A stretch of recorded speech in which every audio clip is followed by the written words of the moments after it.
Hello friends, welcome to rural academy. Friends, आज हम लोग आंग्ल मराठा युद्ध यानी प्रथम आंग्ल मराठा युद्ध के बारे में देखेंगे कि इसका बेस कहाँ से शुरू होता है और ये युद्ध होता है जिसके परिणाम क्या क्या होते हैं। चलिए तो देखते हैं आज के एमसीक्यूज। आज का पहला प्रश्न है, प्रथम आंग्ल मराठा युद्ध कब हुआ था? Option A 1775 to 82, option B 1774 to 81, option C 1775 to 82, option D 1772 to 85।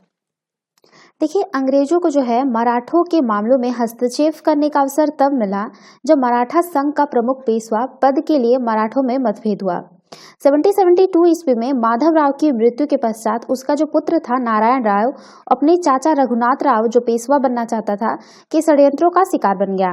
Narayan Rao की मृत्यु के पश्चात रघुनाथ राव पेशवा बना, किंतु नाना फडणवीस के नेतृत्व में पेशवा पद के उसके अधिकार को चुनौती देते हुए नारायण राव के मरणोपरांत उसकी जो पत्नी थी गंगाबाई, उससे उत्पन्न पुत्र को पेशवा के पद पर स्थापित कर दिया गया।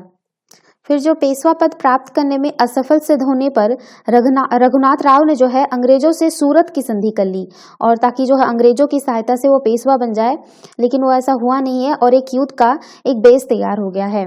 तो ये जो युद्ध हुआ था वो आपका 1775 टू 82 तक चला था। ठीक है, सही आंसर होगा ऑप्शन ए। चलिए नेक्स्ट क्वेश्चन पे चलते हैं। किसके शासनकाल में प्रथम आंग्ल मराठा युद्ध हुआ? Option A Madhav Rao, option B Narayan Rao, option C Madhav Rao Narayan, option D Bajirao द्वितीय। देखिए, जो है नारायण राव जो थे, इनका जो पुत्र था ये था माधव नारायण, जैसा कि मैं भी बता चुकी हूँ, और उनकी माता गंगाबाई। और ये जो है आपका नाना फडणवीस के नेतृत्व में पेशवा पद के अधिकार किए पेशवा पद पर। तो ये जो है माधव नारायण के जो है शासनकाल में जो है प्रथम आंग्ल मराठा युद्ध हुआ था, ये ध्यान रखिएगा। और ये जो उनके पिता थे, इनकी मरणोपरांत जो था ये ताराबाई के पुत्र थे माधव नारायण, इनको गद्दी पर बिठाया गया था। और इसी के अगेंस्ट में थे आपके रघुनाथ राव थे, जो अंग्रेजों से जाके संधि कर लिए थे। ठीक है, सूरत की संधि। उसके बाद युद्ध शुरू हुआ था, प्रथम आंग्ल मराठा युद्ध। तो इसका जो सही आंसर होगा ऑप्शन सी माधव राव नारायण। चलिए नेक्स्ट क्वेश्चन पे चलते हैं। 1775 टू 82 के प्रथम आंग्ल मराठा युद्ध का निम्नलिखित में से कौन सा एक परिणाम था? ऑप्शन ए ब्रिटिश युद्ध जीत गए, ऑप्शन बी मराठा युद्ध जीत गए, ऑप्शन सी किसी भी पक्ष की जीत नहीं हुई, ऑप्शन डी इसमें हैदर अली को शक्ति जुटाने में मदद मिली, क्योंकि ब्रिटिश और मराठा आपसी युद्ध में लगे हुए थे। आपको जब मैं आंग्ल मैसूर युद्ध के बारे में बता रही थी, तब आप वहां पे देख रहे थे कि हैदर अली को बीच में एक बार टाइम मिल गया था, ठीक है, अपनी सेना को सतर्क करने के लिए, क्योंकि उस टाइम जो थे ब्रिटिश और मराठा आपसी युद्ध लड़ रहे थे। लेकिन ये आंग्ल मराठा युद्ध का परिणाम नहीं था। ठीक है, ये आंग्ल मराठा का परिणाम नहीं था। इसमें ना ब्रिटिश जीते थे ना मराठा जीते थे, इसमें एक संधि हुई थी। ठीक है, आगे बताऊंगी कौन सी संधि हुई थी। तो ये जो है किसी भी पक्ष की जीत नहीं हुई। इसका सही आंसर होगा ऑप्शन सी, किसी भी पक्ष की जीत नहीं हुई। चलिए नेक्स्ट क्वेश्चन पे चलते हैं। किस मराठा पेशवा को मैकियावेली कहा जाता है? Option A Nana Phadnavis, option B Bajirao, option C Balaji Bajirao, option D Balaji Vishwas. देखिए, नाना फडणवीस को मूल रूप से बालाजी जनार्दन भानु के नाम से जाना जाता है। उनकी चतुराई, शासन की कठोरता और अच्छी कूटनीति के कारण यूरोपीय लोग अक्सर उन्हें जो है मराठों का मैकियावेली कहते हैं। नाना फडणवीस की दूरदृष्टि और कूटनीति की बदौलत ही पानीपत की हार के बाद मराठा साम्राज्य पुनः खड़ा हो पाया था। तो इसीलिए जो है नाना फडणवीस को जो है यूरोपीय कहते थे, मैकियावेली। ठीक है, तो इसका सही आंसर होगा ऑप्शन ए नाना फडणवीस। चलिए नेक्स्ट क्वेश्चन पे चलते हैं। पेशवा बाजीराव एवं छत्रपति राम राजा के बीच हुए संगोला की संधि के संबंध में क्या राय है? ऑप्शन ए यह संधि जो थी पूना सम्मेलन के सभी प्रमुख मराठा सरदारों की उपस्थिति में किया गया। ऑप्शन बी छत्रपति राम राजा द्वारा संगोला नामक दस्तावेज पर हस्ताक्षर करने के कारण यह संगोला संधि कहलाया। ऑप्शन सी जो है आपका केंद्रीय सरकार का पूरा दफ्तर सतारा से पूना का दिया गया एवं पेशवा राज्य का सर्वेसर्वा बन गया। ऑप्शन डी उपयुक्त में से सभी। देखिए, साहू जी की मृत्यु के पश्चात यानी 14 जनवरी 1750 को अपनी मराठा छत्रपति राजाराम द्वितीय से बालाजी बाजीराव ने एक संधि की, जिसे जो है संगोला संधि के नाम से जाना जाता है।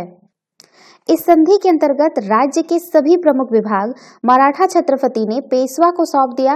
यद्यपि अष्ट प्रधानमंत्रियों के पद तो बने रहे, किंतु प्रशासन से उनका कोई संबंध नहीं रहेगा। छत्रपति राज्य को संवैधानिक प्रधान माना गया और सतारा में उनके निवास की व्यवस्था कर दी गई। अब मराठा राजनीति का केंद्र पुणे हो गया है। ठीक है, तो ये पूना कर दिया गया है, ये सही आंसर होगा इसका। ठीक है, मतलब सही आंसर बोल रहे, ये सही होगा ऑप्शन सी। लेकिन इसमें देखिएगा और एक है कि इसमें जो है पेशवा के काल की सबसे महत्वपूर्ण घटना पेशवा के पद को वंशानुगत हो जाना, और दरअसल साहू जो थे, जो वो निसंतान था, और उसने अपने उत्तराधिकारी के रूप में ताराबाई के पुत्र राजा राम रिक्तियों को नियुक्त किया, जिसकी सहर्ष स्वीकृति पेशवा बालाजी विश्वनाथ ने प्रदान कर दी। यह जो संधि थी वो पूना सम्मेलन में सभी प्रमुख मराठा सरदारों की उपस्थिति में किया गया था, और छत्रपति राजा राम द्वारा संगोला नामक दस्तावेज पर हस्ताक्षर करने के कारण जो है इसे संगोला संधि कहा गया। और ये मैं पहले ही बता चुकी हूँ कि केंद्र सरकार का पूरा दफ्तर जो था वो सतारा से पूना का दिया गया और पेशवा राज्य का सर्वे सर्वा बन गया। तो ये जो है ऑप्शन तीनों सही होंगे, तो ऑप्शन डी का आपका सही होगा उपयुक्त में से सभी। चलिए नेक्स्ट क्वेश्चन पे चलते हैं। किस मराठा सरदार ने पूर्व में बंगाल, बिहार, उड़ीसा में 1741 to 51 के बीच मराठा शक्ति का प्रसार किया और बंगाल के नवाब अलीवर्दी खां को संधि करने पर विवश किया? Option A Raghuji Bhosle, option B Raghunath Rai, option C Malhar Rao, option D इनमें से कोई नहीं। देखिए ये जो है रघुनाथ भोसले ने जो है पूर्व में बंगाल, बिहार, उड़ीसा में 1741 to 51 के बीच मराठा शक्ति का प्रसार किया और बंगाल के नवाब अलीवर्दी खां को संधि करने पर विवश कर दिया। तो इसका जो सही आंसर होगा ऑप्शन ए रघुनाथ भोसले। चलिए नेक्स्ट क्वेश्चन पे चलते हैं। प्रथम आंग्ल मराठा युद्ध का निम्नलिखित में से कौन सा एक परिणाम था? सॉरी, ये क्वेश्चन रिपीटेड हो गया है, तो आप लोग इसको स्किप कर दीजिएगा। ठीक है, और पहले ही मैं इसके बारे में बता चुकी हूँ, तो इसको स्किप कर दीजिए। ओके, नेक्स्ट क्वेश्चन है, प्रथम आंग्ल मराठा युद्ध के पश्चात कौन सी संधि हुई? ऑप्शन ए बसीन की संधि, ऑप्शन बी पुरंदर की संधि, ऑप्शन सी देवगांव की संधि, ऑप्शन डी सालबाई की संधि। देखिए जो युद्ध के पश्चात जो है सिंधिया ने पेशवा और अंग्रेजों के मध्य एक नई संधि प्रस्तावित की, जो युवा माधव राव को पेशवा के तौर पर मान्यता प्रदान करे और रघुनाथ राव को पेंशन की मंजूरी प्रदान करे। मई 1782 में हुई इस संधि को जो है सालबाई संधि के नाम से जाना जाता है, जिसकी जून 1782 में हेस्टिंग्स द्वारा और फरवरी 1783 में फडणवीस द्वारा पुष्टि की गई। इस संधि ने जो है सिंधिया को उसके सभी क्षेत्र लौटा दिए और दोनों पक्षों के बीच जो है 20 वर्षों तक जो है शांति सुनिश्चित करने की बात कही गई। इस प्रकार जो है युद्ध का अंत हो गया है। तो ये जो प्रथम आंग्ल मराठा युद्ध का जो पश्चात जो है सालबाई की संधि हुई थी। ठीक है, प्रथम आंग्ल मराठा युद्ध के पश्चात जो है इसको रोकने के लिए आपका सालबाई की संधि हुई थी, ध्यान रखिएगा। तो चलिए नेक्स्ट क्वेश्चन पे चलते हैं। सालबाई की संधि के बारे में कौन सा कथन सही नहीं है? ऑप्शन ए यह संधि 17 मई 1782 को अंग्रेजों और मराठों के बीच हुई। ऑप्शन बी इस संधि के अनुसार लाल सेठ तथा भड़ोच को छोड़कर मराठा राज्य के अन्य सभी भूभाग से अंग्रेज अधिकार त्याग देंगे। ऑप्शन सी अंग्रेजों ने माधवराव द्वितीय को पेशवा तथा फतेह सिंह गायकवाड़ को बड़ौदा का शासक स्वीकार कर लिया। ऑप्शन डी अपनी सुरक्षा के बदले राघोबा कंपनी की बंबई शाखा को 6 लाख रुपए देगा। ऑप्शन ई इनमें से कोई नहीं। देखिए ये जो है ये संधि आपका 17 मई 1782 को अंग्रेजों और मराठों के बीच में हुई, ये ए तो सही होगा। इस संधि के अनुसार जो है लालसेठ तथा भड़ोच को छोड़कर मराठा राज्य के अन्य सभी भूभाग जो है अंग्रेज अधिकार त्याग देगा और अंग्रेजों ने जो है माधवराव द्वितीय को पेशवा तथा फतेह सिंह गायकवाड़ को बड़ौदा का शासक स्वीकार कर लिया, ये ऑप्शन भी सही होगा। इसमें जो है आपका डी ऑप्शन जो है अपनी सुरक्षा के बदले राघोबा कंपनी की बंबई शाखा को 6 लाख रुपए देगा, ये ऑप्शन आपका गलत होगा, ये कोई 6 लाख रुपए नहीं देने वाला था। ठीक है, ये जो आपका संधि किया गया था इसमें ये टर्म एंड कंडीशन नहीं रखा गया था। ठीक है, तो ये आपका जो है ये गलत होगा। तो इसमें से पूछा गया है कि कौन सा कथन सही नहीं है, तो ऑप्शन डी सही होगा कि इसमें से आपका राघोबा कंपनी की बंबई शाखा को 6 लाख रुपए देगा। ठीक है, ये गलत होगा। चलिए नेक्स्ट सही होगा, सॉरी ये ऑप्शन सही होगा। चलिए नेक्स्ट क्वेश्चन पे चलते हैं। वारेन हेस्टिंग्स के अनुसार आपत्ति काल की सफल वार्ता किस संधि को कहा गया है?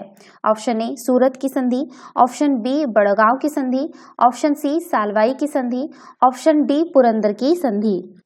देखिए वॉरेन हेस्टिंग्स के अनुसार जो है आपत्ति काल की सफल वार्ता जो है सालबाई की संधि को कहा गया है, तो ऑप्शन सी सही होगा। तो ये थे आज के करंट अफेयर